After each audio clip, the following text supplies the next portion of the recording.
कुकडी साखर कारखान्याकडील थकीत रक्कम मिळावी या मागणीसाठी सुरू केलेले ऊस उत्पादकांचे उपोषण लेखी आश्वासनानंतर स्थगित करण्यात आले आहे।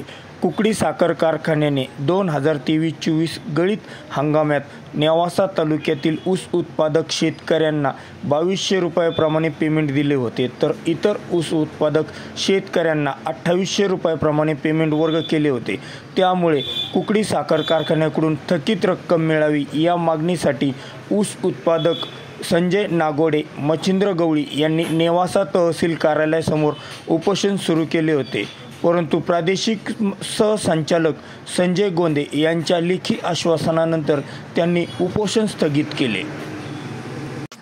प्रादेशिक सहसंचालक यांनी दूरध्वनीवरून कुकडी कारखान्याच्या प्रशासनाशी चर्चा करून कारखान्याकडून शेतकऱ्यांच्या खात्यावर थकीत रक्कम वर्ग करण्यात येईल असे म्हणणे लेखी सादर केल्याने साखर कारखान्याने सादर केलेल्या म्हणण्यानुसार रक्कम अदा न केल्यास सदर कारखान्यावर उचित ती कायदेशीर कारवाई करण्याबाबतचा प्रस्ताव साखर आयुक्ताकडे सादर करण्यात येईल असे लेखी आश्वासन दिल्यानंतर सदरचे उपोषण स्थगित करण्यात आले। यावेळी शेतकरी मोठ्या संख्येने उपस्थित होते।